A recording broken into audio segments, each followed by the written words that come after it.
Hello and happy Sci-Fi Sunday to you. I hope you're having an awesome day. Today for our book talk, I want to talk to you about Artemis by Andy Weir. You may remember Andy Weir as the author of the book The Martian, which of course the film The Martian is based on. And I, like many of you I'm sure, was wondering what in the world would Andy Weir follow up The Martian with? And I have to tell you, I really enjoyed the story of Artemis. This is more of a fiction feeling book.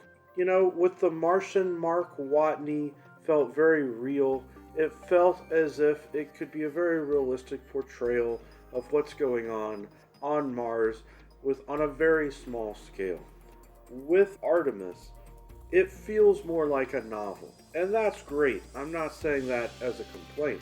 But the main character is Jazz, and she is a really fun character because she is working hard to try to be a better person.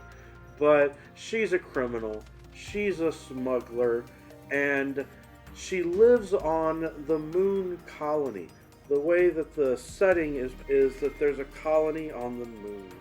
And that alone is something that made me really enjoy the book, because when I was a kid, some of the stories that I would write were lunar utopia.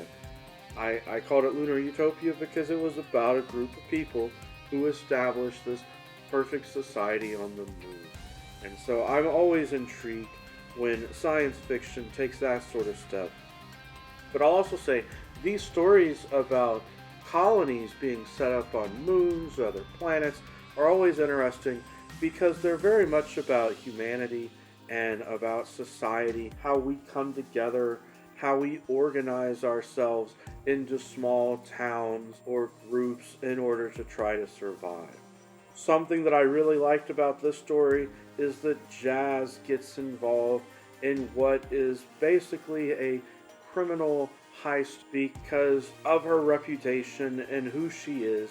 In order to get what she wants, she has to negotiate with different people, and she ends up in this situation a little bit out of her control. But she's got some really fascinating people in her life, interesting characters who live around her. So there's a great supporting cast of people that are around her, so that when she needs to pull off this crime and do something special in the book, you've already gotten to know all the weird people and you've gotten to know the connections along the way.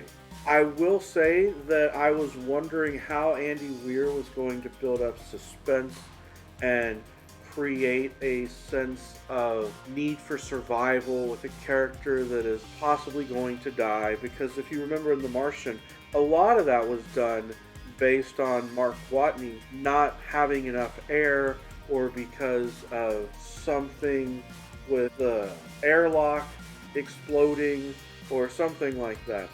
And I was really delightfully surprised to find that once again Andy Weir as an author is using that real science in order to create danger and suspense in the story.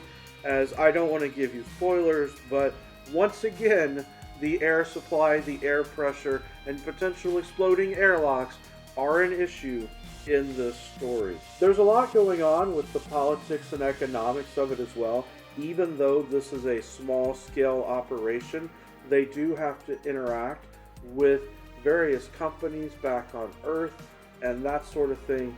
And so you should be paying attention as you read the book to the fact that there are political and economic issues at play, and consider how those are going to intertwine with the criminal aspect that's going on. Overall, I give this book 4 out of 5 stars because I found it to be a fun crime, suspense, sci-fi story, and Jazz was such a fun character.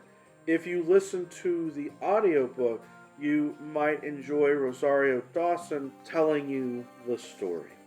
That's our book talk for today. Every day is a great day for a book talk. Take care. Peace.